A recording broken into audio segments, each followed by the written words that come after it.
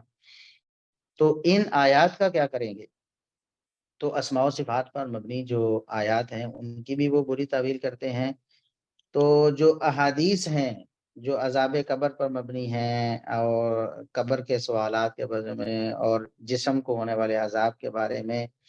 ان کی بھی بری تعویل کر دیتے ہیں. کچھ کا تو وہ انکار کرنے کی کوشش کرتے ہیں، بہانہ بنا کر کسی راوی پر ایسے ہی خام خواہ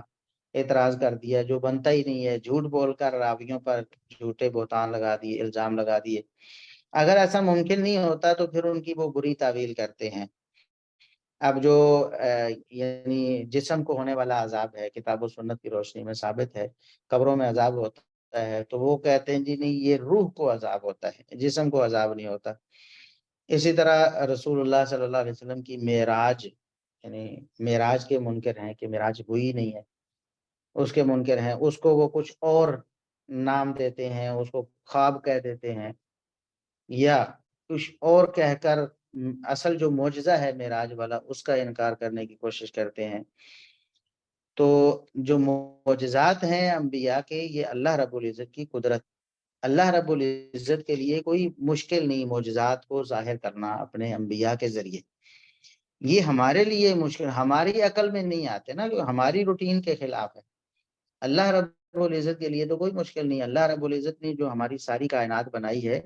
یہ کائنات بھی اپنے حساب سے تو ایک ایسی چیز ہے نا ہماری عقل میں نہیں آنے والی کہ کائنات کیسے بن گئی، اتنی بڑی کائنات. انسان اپنے وجود کو دیکھے، اپنے وجود کے اندر موجود جو اعضاء ان کو دیکھے، ان اعضاء میں موجود جو آگے خلیات ہیں ان کو دیکھے، اور پھر ڈی این اے تک کہ کیسی پوری ہسٹری ہے، ایک پورا جہان ہے جو ابھی تک جس کو تسخیر نہیں کیا جا سکا. یعنی سائنس بھی ابھی تک بے بس ہے کہ ایک ایک چیز کو مسخر نہیں کر سکی، بنا نہیں سکی ابھی تک، ابھی کھوج میں ہے اور آگے سے آگے نکلتا چلا جا رہا ہے سلسلہ. تو اللہ رب العزت کا بنایا ہوا ہے نا. ہمارا جسم بھی ایک ایسی چیز ہے جو ہماری عقل میں آنے والی نہیں ہے. تو پھر اللہ رب العزت اگر انبیاء کو کچھ معجزات دیتا ہے، ان کو کس بنا پر رد کر دیا جائے کہ ہماری عقل میں نہیں آ رہے؟ ہماری عقل میں تو کچھ 100 سال پہلے انسان کے جسم کی بنیادی چیزیں بھی نہیں آتی تھی. یعنی انسان نے اب آہستہ آہستہ آہستہ آہستہ خصوصاً ان صدیوں میں بہت زیادہ ترقی کی میڈیکل سائنس نے، اور بہت زیادہ کچھ جو ہے اس کو دریافت کر لیا. تو اس سے پہلے تو ہماری عقل میں یہ سادہ سادہ چیزیں بھی نہیں آتی تھی. تو کیا ان کا بھی انکار کر دینا تھا؟ کیا ممکن ہے کہ انسان کائنات کا بھی انکار کر دے، کہے کہ مجھے کوئی وہم ہو رہا ہے، یہ کائنات کیسے ہو سکتی ہے، کیسے وجود میں آ سکتی ہے؟ ایسے سوالات تو ہیں، شروع سے ہیں، اب تک ہیں. خود سائنسدان بھی ان سوالوں کے جوابات خود اپنے آپ کو دے کر بھی مطمئن نہیں کر سکے. دنیا والوں کو کیسے مطمئن کرنا ہے سوائے اس کے کہ اللہ رب العزت کی قدرت کو مان لیا جائے، خالق و مالک کی قدرت کو مان لیا جائے. جب ایک شخص اللہ رب العزت کو مانتا ہے، خالق کو مانتا ہے، اس کے بعد اس کے پاس کیا بہانہ ہے کہ وہ معجزات کا انکار کرے، کہے یہ کیسے ہو سکتا ہے، وہ کیسے ہو سکتا ہے. اتنی دیر میں، رات کے کچھ حصے میں وہ بیت المقدس تک اور پھر آسمانوں تک، اور اتنا لمبا چوڑا جو سفر ہے وہ کیسے ہو سکتا ہے. تو وہ عام انسانوں پر انبیاء کو قیاس کر رہا ہے نا. محمد صلی اللہ علیہ وسلم کو عام انسان پر، اپنے آپ پر قیاس کر رہا ہے کہ وہ چونکہ ایسا نہیں کر سکتا تو محمد صلی اللہ علیہ وسلم سے بھی یہ بعید ہے. تو یہ بالکل یہ وہی جو عقل پرستی ہے،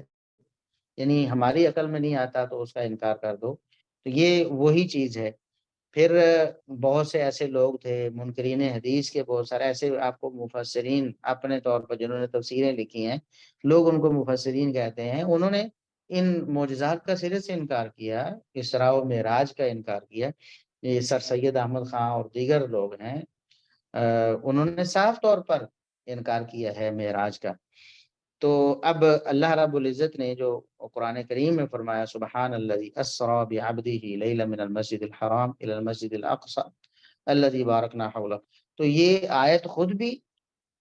خود بھی ان کے اس انکار کا رد کرتی ہے، اور دیگر آیات بھی اور رسول اللہ صلی اللہ علیہ وسلم کی احادیث بھی اس کا رد کرتی ہیں. پھر اگر آپ دیکھیں تو جو نصارہ ہیں، جن کو عیسائی کہا جاتا ہے عرف عام میں، نصارہ جو ہیں وہ عیسیٰ علیہ السلام کے معجزات کو مانتے ہیں. یعنی اندازہ کریں، نصارہ عیسیٰ علیہ السلام کے معجزات کو مانتے ہیں کہ وہ مردوں کو زندہ کر لیتے تھے اللہ کے حکم سے، وہ کوڑی کو بالکل ہاتھ پھیر کر درست کر دیتے تھے، وہ نابینا کو ہاتھ پھیر کر اس کو اللہ رب العزت کے حکم سے بینا کر دیتے تھے، وہ پرندوں کی وہ شکل بنا کر مٹی وغیرہ سے اس میں یعنی اللہ کا حکم سے کہتے کہ اڑ جاؤ تو اڑ جاتے تھے، زندہ ہو جاتے تھے. تو یہ ساری چیزیں جو ہیں عیسیٰ علیہ السلام، انہوں نے کوئی ہاسپٹل نہیں بنایا تھا، کوئی شفا خانہ نہیں کھولا تھا کہ جس میں وہ لوگوں کو دوائیاں دے کر ان کا علاج کرتے ہوں. ایسا نہیں تھا، بالکل بھی نہیں تھا. وہ بطور معجزہ ہی تھا نا. ہاتھ پھیرتے تھے، کوڑی کو ہاتھ پھیرتے تو تندرست ہو جاتا، نابینا کو ہاتھ پھیرتے تو دیکھنے لگتا، مردے کو قوم بِإِذْنِ اللہ کہتے تو اٹھ جاتا تھا، یا پرندے مٹی سے بنا کر یا کسی اور چیز سے بنا کر ان کو اللہ کے حکم سے اڑا دیتے تھے. تو یہ چیزیں یہ دنیاوی روٹین والی نہیں تھی اور عقل میں آنے والی نہیں تھی. نصارہ اس کو مان رہے ہیں. اسی طرح یہودی جو ہیں وہ موسیٰ علیہ السلام کے جو معجزات ان کو مان رہے ہیں، جیسا کہ سمندر کا راستہ بنا دینا ان کے لیے، اور ان کو ڈبونے سے انکار کر دینا، پانی کا ان کے لیے راستہ بن جانا، موسیٰ علیہ السلام کا فرعون اور آل فرعون سے نجات پا جانا، اور پھر وہ 12 چشموں کا نکل آنا، اور اس طرح کے جو معجزات ہیں وہ سارے یہودی بھی مانتے ہیں. اچھا، یہی مستشرقین جو یہود ہیں یا نصارہ ہیں، وہ نبی کریم صلی اللہ علیہ وسلم کے معجزات پہ انکار کر رہے ہوتے ہیں. ہمارے جو بھولے بھالے مسلمان نام نہاد مسلمان ہیں، وہ بھی ان سے ان اعتراضات کو لے کر اس کو اہمیت دے رہے ہوتے ہیں، اس اعتراض کو، اور نبی کریم صلی اللہ علیہ وسلم کے معجزات کا انکار کر رہے ہوتے ہیں. تو جب وہ لوگ اپنے نبی، جس کو وہ نبی مانتے ہیں، اس کے معجزات کے اقراری ہیں، تو محمد صلی اللہ علیہ وسلم کے معجزات پر ان کو کیا اعتراض ہے؟ اور پھر جو مسلمان ہے وہ یہ نہیں دیکھتا کہ وہ اپنے انبیاء کے معجزات تو مان رہے ہیں، ہمارے نبی کے معجزات کو مشکوک کر رہے ہیں، اور ہم انہی اعتراضات کو ختم کرنے کے لیے اپنے خیال میں کہ ہم اعتراض کو ختم کر رہے ہیں، لہٰذا ہم اس کی کوئی بودی تعویل کر دیں، اس کو کوئی معنی مفہوم الٹ دیں کہ نہیں، معراج سے مراد وہ خواب والی معراج تھی، لہٰذا کسی کا اعتراض نہ رہے. تو اصل میں تو ہم نے شریعت کو ماننا ہے، وحی کو ماننا ہے، نہ کہ لوگوں کی عقلوں کے مطابق اسے کرنا ہے. لوگوں کی عقلوں کو کتاب و سنت کے مطابق اور وحی کے مطابق بنانا ہے. اب یہ جو بہانے بناتے ہیں، وہ کہتے ہیں جی اتنے تیزی سے جو، یعنی اتنا لمبا سفر ہے بیت المقدس تک، جو معراج کا سفر، اور پھر آسمانوں تک، اور پھر سارے جو معاملات ہوئے، تو اس کو جو سائنس ہے، سائنس کی روح سے دیکھیں جی، یہ اتنا سفر اتنے عرصے میں طے ہوا، اور اتنی سپیڈ چاہیے تھی، رفتار اتنی رفتار سے کوئی جسم جو ہے وہ